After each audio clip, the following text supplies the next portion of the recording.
아멘. 네, 오늘은 열왕기 12번째 말씀 같이 은혜 나누도록 하겠습니다. 한 주간도 평안하셨습니까? 네, 날씨가 많이 추워졌죠? 특별히 감기 환자들이 많이 생기는 것 같아요. 감기 조심하십시오. 네, 그래서 이제 감기 걸리셔서 못 나오시는 분도 있을 때가 있고요. 또 요즘에 또 김장철이죠. 그래서 김장 하시느라 또 아마 또 바쁘신 분들도 있을 겁니다. 어쨌든 간에 한 주간 오늘 말씀을 보면서 여러분들은 그냥 읽으셨는지 모르겠지만 어떻게 보셨습니까? 우리가 읽었던 단 2절의 말씀 가운데 어떤 일이 일어났을까요? 말씀을 읽었는데 무슨 일이 일어나요?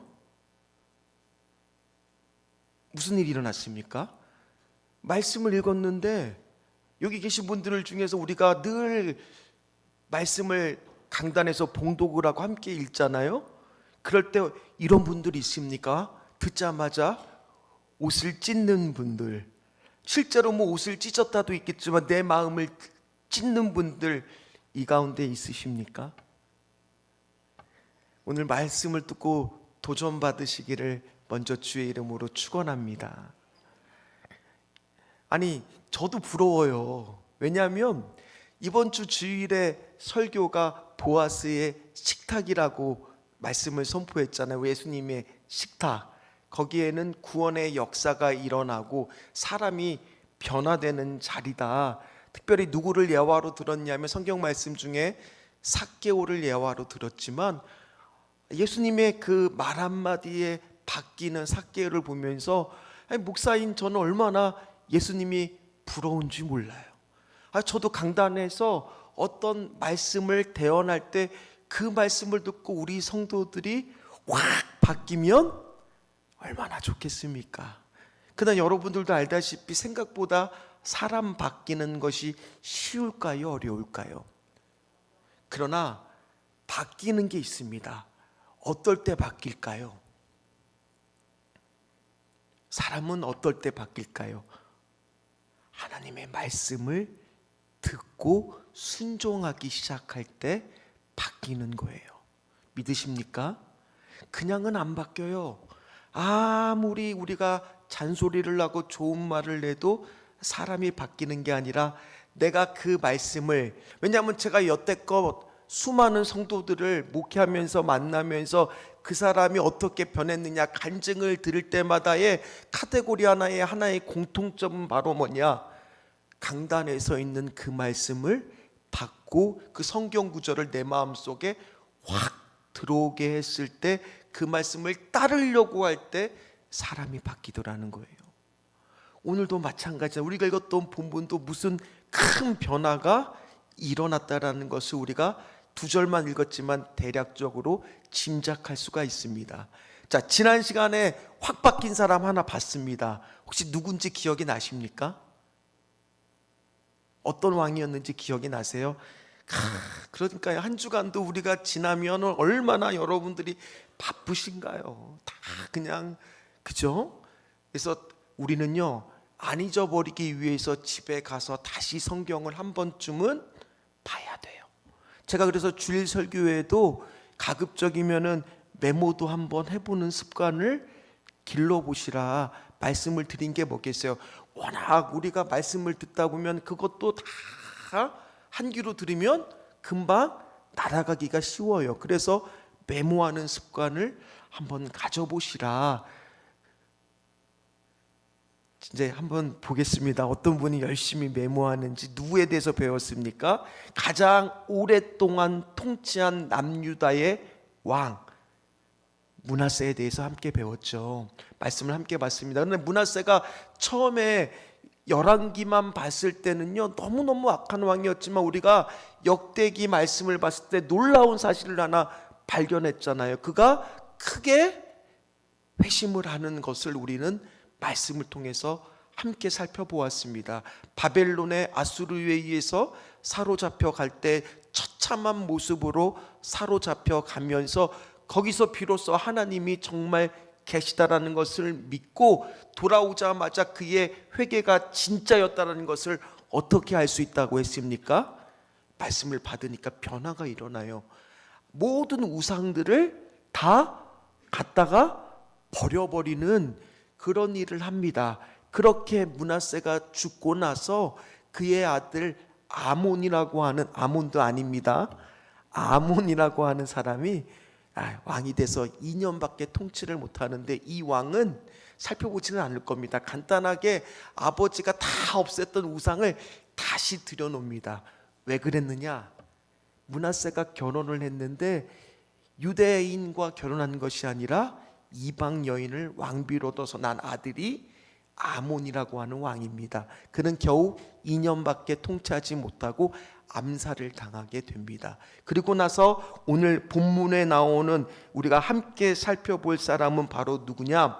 마지막 개혁을 주도했던 남유다의 왕, 그의 이름은 바로 요시야 왕에 대해서 함께 살펴보려고 합니다. 자, 요시야가 왕이 됐던 나이가 몇 살이라고 오늘 성경에 나오냐면 8살이래. 8살. 그러니까 뭘 알겠어요, 8살이.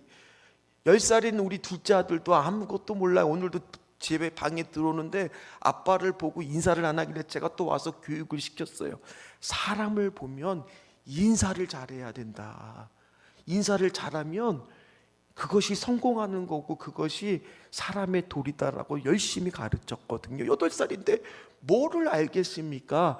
그래서 그는 하나님을 몰랐어요. 오늘 성경에 뭐라고 나오느냐? 역대하 34장 3절 말씀을 한번 같이 읽어보도록 하겠습니다.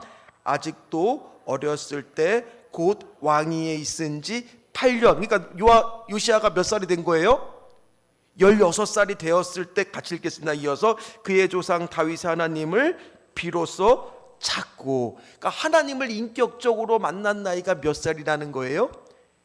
8살 때는 하나님에 대해서 잘 모르고 있다가 그냥 hilkiah라는 제사장이 하는 걸 그냥 시키는 대로 하고 있다가 본인이 인격적으로 하나님을 만난 것이 16살 때였어요. 그때 비로소 이어서 읽어봅니다. 유다와 예루살렘을 비로소 정결하게 바뀐 거는, 자, 하나님을 인격적으로 만났지만 그의 신앙이 자라가기까지 또 몇 년이 걸렸어요? 20년이니까 몇 살이 더, 16살부터 또 20살까지 4년 동안 그의 신앙이 성숙하고 나서야 비로소 우상들을 제거할 수 있었다라는 거예요. 이처럼 사람이 바뀌어가는 과정은 금방 되는 거 아닙니다. 단지 오늘 우리 교회도 마찬가지예요. 다음 세대를 여기 우리 부교육자들이 키우고 있지만은 저들이 고생하고 수고하고 있습니다. 그러면 마음 같아서야 우리 자라나는 청소년들과 저 어린아이들과 청년들이 한 몇 개월만 지나면 막 뜨거워져 갖고 막 여기서 막 하나님 부르짖으며 기도하면 얼마나 좋겠어요. 그런데 그게 쉽지 않아요. 시간이 걸립니다. 기다려줘야 됩니다. 그러나 중요한 것은 뭐냐? 뭐만 그들을 변화시킬 수 있을까요? 말씀이요.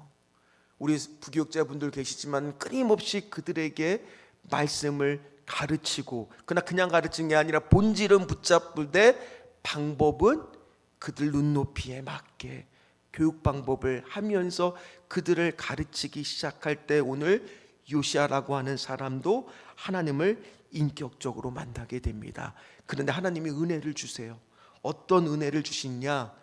바로 먼지 속에 쌓여있던 하나의 두루마리를 성전을 수리하다가 발견을 하게 됩니다. 우리도 집을 치우다 보면 가끔씩 예상치 않던 곳에서 내가 예전에 아꼈던 물건을 발견한 적 있으세요? 없으세요? 막 어디에 떨어뜨렸는데 그 안에 다 꺼냈을 때 먼지가 쌓여 있어서 하고 불고 탁탁탁탁 털어서 보면 그때의 그 추억과 기억들이 떠오르는 것들이 있잖아요. 오늘 여러분들 가슴 안에도 어쩌면 우리가 신앙생활을 오래 하고 있었지만은 어쩌면 나도 오늘 말씀을 그동안 잘 보지 않아서 먼지가 가득 쌓여 있는 내 안에 신앙의 방이 있는지도 몰라요. 오늘 이 시간 이 기도와 뜨거운 여러분들의 마음이 회복되어 먼지를 후 불어버려서 다시 말씀이 회복되는 이 밤이 되시기를 주의 이름으로 축원합니다. 말씀이 들어가야 사람이 바뀌어요. 말씀이 들어가야 가정이 회복이 됩니다. 말씀이 바로 서야 교회가 부흥이 일어나기 시작하는 거예요. 아이고, 아무도 믿지 않으신가 봐요. 말씀이 바로 서야 교회가 부흥이 되기 시작합니다. 요시야의 시대는요, 아몬과 므낫세로 인해서 말씀 없어도 시대적으로는 잘 사는 시대였어요. 그런데 성전은 있는데 제사는 지내지 않고 예배는 어쩌다가 드리는데 감격은 없고 성벽은 세웠지만은 말씀을 잃어버린 시대, 어쩌면 지금하고 똑같지 않습니까? 강단에서 울려 퍼지는 수많은 말씀 있습니다. 그러나 여러분들은 그 말씀을 얼마나 내 마음속에 기억하고 순종하면서 나를 변화시키는데 사용하고 계시고 쓰고 계십니까? 그 말씀을 따르고 계십니까? 제가 얼마 전에 병원 신방을 한 권사님을 가니까 머리밭에 성경책이 가지런히 놓여 있어요. 우리는 이처럼 늘 성경책을 가지런히 내 주변에 놉니다. 심지어 핸드폰을 꺼내도 요즘은 다 뭐가 있어요? 말씀 보는 웹이 있습니다. 그러나 여러분, 설교를 듣는 것도 말씀을 보는 거지만 정작 중요한 것은요, 말씀을 잘 꺼내서 읽어봐야 돼요. 우리는요 착각해요. 내가 말씀을 보고 있다고요. 한번 가만히 생각해 보십시오. 여러분들은 성경책을 펴서 말씀을 보고 있습니까? 아니면 그냥 내가 설교 하나 들었으면 말씀을 읽었다라고 착각하면서 살고 있는 것은 아닙니까? 제가 이번 주에 전북 제자훈련원에서 이제 훈련을 1년 정도 받는 거의 마지막 단계입니다. 그때 이제 사역훈련이라고 하는 교재를 보면 어떤 부분이 나오느냐, 큐티에 대한 부분이 나옵니다. 특별히 D형 큐티라고 하는 게 나오는데, 이게 무슨 말이냐면 말씀을 그냥 보는 것이 아니라 말씀을 처음에는 잘 관찰을 하고 거기에 대한 해석을 한 뒤에 그 의미를 바르게 깨달아 나에게 적용하고 거기 과정까지를 연습하는 거예요. 근데 우리 생각보다 우리 성도님들이 아마 나름대로 성경을 보고 있다곤 하지만은 성경에 대한 이런 바르게 읽고 바르게 의미를 깨닫는 부분에 대한 훈련은 어쩌면 부족할 수도 있어요. 물론 잘 돼 있는 분도 이 안에 있을 겁니다. 앞으로 우리가 배워야 돼요. 그래서 자꾸 어떻게 해야 돼요? 말씀을 통한 참다운 의미를 우리가 깨닫는 은혜가 이 가운데 다 있으시기를 주의 이름으로 축원합니다. 한번 생각해 보세요. 말씀 없는 신앙 한번 생각해 보세요. 말씀 없는 예배, 말씀 없는 기도 생각해 보세요. 어떨 것 같아요? 좋을 것 같습니까? 말씀 없는 찬양 어떨 것 같습니까? 생각해도 끔찍하지 않나요? 세상하고 뭐가 차이가 있겠습니까? 오늘 hil기야라는 대제사장이 성전을 수리하다가 찾아옵니다. 8절 말씀을 한번 보겠습니다. 대제사장 hil기야가 서기관 사면행기 때 내가 여호와의 성전에서 뭐 했노라? 율법책을 뭐 했노라고요? 율법책을 새로 쓴 게 아니에요. 있었던 율법책이에요. 있었던 말씀이에요. 그러나 그동안 찾지 않았고 보지 못했고 먼지가 가득 쌓여 있었던 그 말씀, 오늘 우리도 어쩌면은 이 율법책을 발견하게 되는 것도 은혜인 줄 믿습니다. 우리 삶 가운데 말씀을 늘 알고 있다고는 하지만은 오늘 다시 이 말씀 앞에서 새롭게 서는 저와 여러분들 되시기를 주의 이름으로 축원합니다. 여러분들도 상황에 있을 때 뭐가 먼저 떠오릅니까? 내가 정말 지금 내 몸에 아픈 구석이 있을 때는 오늘 예수님이 나타난 네가 낫고자 하느냐 하는 그 상황과 말씀이 먼저 떠오릅니까? 아니면 내 아픈 몸이 먼저 생각이 날 때가 있습니까? 아니면 여러분들이 도저히 감당나갈 수 없는 그 삶의 무게로 지쳐 있을 때 오늘 엘리야를 통해서 로뎀나무 아래에서 하나님이 주무르시고 까마귀를 통해서 입히시고 먹이시면서 호렙산으로 40일 걸어가서 다시 거기서 세미한 목소리로 사명을 말씀하시는 하나님을 만나기를 기도하고 계시고 있습니까? 먼저 우리가 말씀을 붙들어야 된다는 거예요. 말씀을 순종하고 나갔을 때, 하나라도 그 말씀을 붙들고 나갔을 때 참다운 변화가 일어난다라는 겁니다. 그게 이 밤의 부흥의 시작이에요. 오늘 기도할 때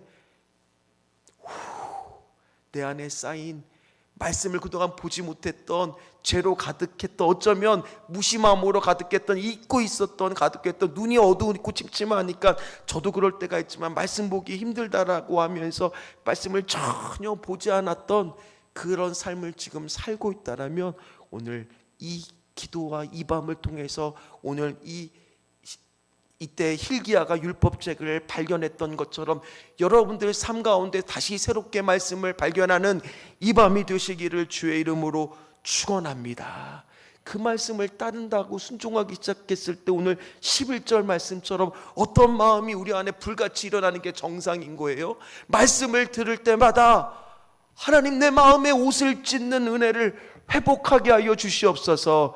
주일에 선포되는 하나님의 귀한 말씀 룻기서를 보고 있지만 정말 하나님 아버지, 우리 가정의 식탁이 회복되기를 간절히 소망합니다. 가정의 식탁에서 하나님, 우리가 자녀들을 놓고 기도하며 축복하며 함께 즐거운 식사를 하는 우리 가정, 영적인 회복이 일어나는 우리 가정이 되기를 간절히 소망합니다. 이런 하나님 말씀의 부흥이 일어나기를 간절히 꿈꾸십시오. 저녁에 오주환 목사님이 오셔서 귀한 말씀 주셨지만은 저 혼자는 할 수 없어요. 저 혼자 아무리 애를 쓰운다고 신전주 교회가 일어날 수가 있습니까? 물론 하나님이 하실 것이지만은 성도들하고 동역해야 돼요. 여러분들 마음 가운데 불같이 일어나는 본질을 붙잡고 말씀을 붙잡고 나가는 성도들이 함께 동역하기 시작했을 때 하나님은 우리 교회에 말씀의 부흥을 허락해 주실 줄 믿습니다. 말씀 앞에 서면요, 내가 보여요. 내가 보이기 시작합니다. 내가 얼마나 말씀 앞에서, 그게 회개만 있는 게 아니에요. 얼마나 내가 소중한 존재라는 것을 깨닫게도 하시고, 또 말씀을 통해서 나를 사랑하신다고 오늘 우리가 불렀던 찬송가의 가사처럼 그 말씀 앞에서 내가 눈물이 나기 시작하는 것이고, 내 안에 가득 쌓였던 그 무관심의 먼지들을 훅 불어내기 시작했을 때 하나님과의 가까워짐의 은혜가 회복이 될 줄 믿습니다. 오늘 이 마음에 찢김을 받은 요시야도요, 어떤 일이 일어났느냐, 북극 강병을 위해서 애쓴 게 아니라 가장 먼저 한 일은 또 뭘까요? 똑같대요. 우상을 철거하고 제단을 회복하고, 먼저 밖에 있는데 부흥을 두는 것이 아니라 먼저 내 안에 부흥이 일어나기 시작했다라는 거예요. 자, 역대하 34장 3절 말씀 다시 한번 읽어보도록 하겠습니다. 같이 읽겠습니다. 아직도 어렸을 때 곧 왕위에 있은 지 8년에 그의 조상 다윗의 하나님을 비로소 찾고 제 12년에 유다와 예루살렘을 비로소 정결하게 하여 그 산당들과 아세라 목상들과 아로새긴 우상들과 부어 만든 우상들을 제거하여 버리매. 부흥은요, 나로부터, 내 안에서부터 시작되는 거예요. 에이 목사님, 세상을 너무 몰라. 요즘 너무 세상이 그런데요, 너무나 바쁘고 말씀 볼 시간이 어디 있어요. 얼마나 요즘에 열심히 살기도 바쁜데요. 물론 이해합니다. 그러나 제가 만난 수많은 성도들이 삶 가운데 변화가 일어나고 회복이 일어나는 분들의 공통점은 다 주님이 주시는 말씀을 붙들었다는 거예요. 거기서부터 회복이 시작됐다는 거예요. 한번 여러분들도 정말 한번 오늘 속는셈 치고라도 말씀을 한번 좀 붙들어 보세요. 한 주간에 주시는 말씀을 한번 따라가 보려고 애를 써 보세요. 무릎을 꿇고 한번 기도해 보시기를 간절히 소망합니다. 말씀이 회복되는 것은요, 오늘 여러분들의 삶에서, 내 안에서 시작한다는 거예요. 삶에서부터 시작하시라는 거예요. 오늘도 늦지 않았습니다. 내일도 여러분들의 식탁이 예수님의 식탁이 되시기를 간절히 축원합니다. 해보는 거예요. 따라보는 거예요. 한 번 더 내 삶 가운데 하나님의 말씀이 선포될 것을 믿어보는 거예요. 그래서 요시야도 어떤 일을 하느냐, 역대하 34장 31절 32절. 자, 자기가 은혜 받았어요. 내 안에 부흥이 일어났어요. 그럼 거기서 멈추는 게 아니라 어땠는지 한번 같이 말씀을 읽겠습니다. 왕이 자기 처소에 서서 여호와 앞에서 언약을 세우되 마음을 다하고 목숨을 다하여 여호와를 순종하고 그의 계명과 법도와 율례를 지켜 이 책에 기록된 언약의 말씀을 이루리라 꿈을 꿨어요 하고, 예루살렘과 베냐민에 있는 자들이 다 여기에 참여하게 하여 예루살렘 주민이 하나님 곧 그의 조상들의 하나님의 언약을 따르리라. 몇천 년 전에 그냥 그때 시대에 그냥 그 말씀이 아니라 오늘 이 말씀은 이 시대에도 살아있는 하나님의 말씀이라는 거예요. 나 혼자만 부흥으로 끝나는 게 아니라 오늘 말씀을 보니까 어디까지 이어졌어요? 공동체의 부흥까지요. 꿈꿔야 돼요. 하나님, 먼저는 내가 먼저 말씀으로 불타오르십시오. 먼저 여기 계신 분들이 말씀에 회복되시기를 간절히 소망합니다. 말씀에 먼지 쌓였던 걸 훅 불어버리고 말씀에 회복되시기를 간절히 축원합니다. 그럼 거기만 머무르는 게 아니에요.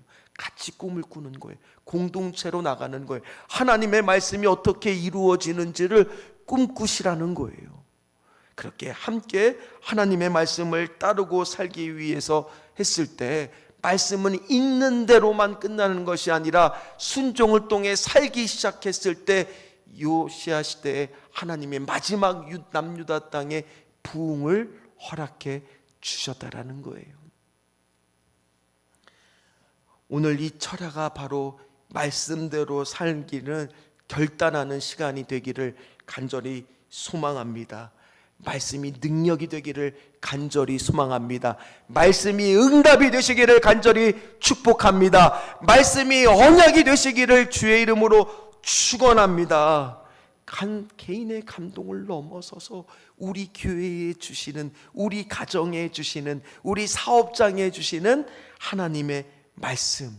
그러면 오늘 집에 돌아가서 오늘 받은 은혜가 있으면 한 줄이라도 적으세요.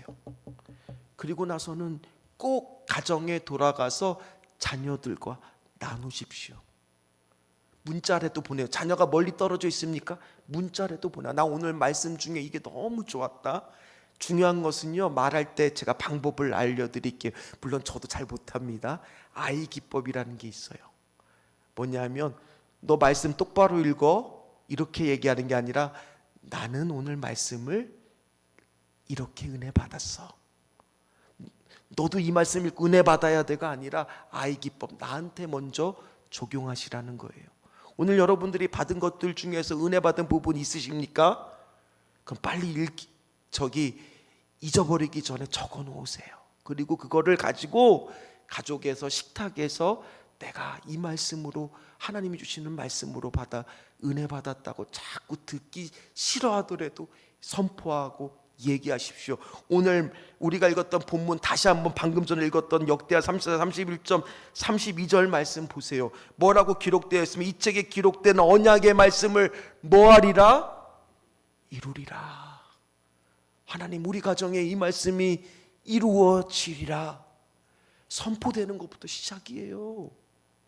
하나님의 약속의 말씀을 언약의 말씀으로 믿고 선포함으로부터 시작인 거예요. 오늘도 이 말씀 그대로 우리 가정에 들어가서 실천하는 가정이 분명히 있을 거예요. 반대로 또 그냥 먼지를 쌓아놓는 가정이 있을 거예요. 당장은 몰라요. 그러나 3, 4년이 지나고 나면 확연히 차이가 날지도 몰라요. 오늘 여러분들 말씀을 마무리하도록 하겠습니다. 오늘 다시 한번 여러분들의 묻어두었던 말씀의 방, 말씀의 책들의 먼지를 털어내고 회복되시기를 간절히 소망합니다. 말씀을 읽는 대로만 그치는 것이 아니라 오늘 그 말씀을 우리 가정과 우리 사업장과 우리 교회에 주시는, 나에게 주시는 하나님의 말씀으로 믿고 순종할 때 변화가 시작이 될 줄 믿습니다. 오늘 요시아는 결단했어요.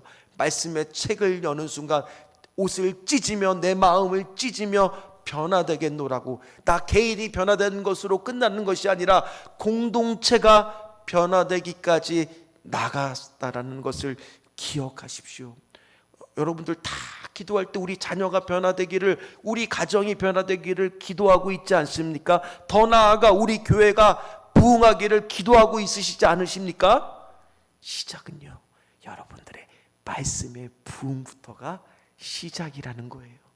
나부터 말씀의 부흥을 회복하시기를 간절히 소망합니다. 같이 찬양하겠습니다.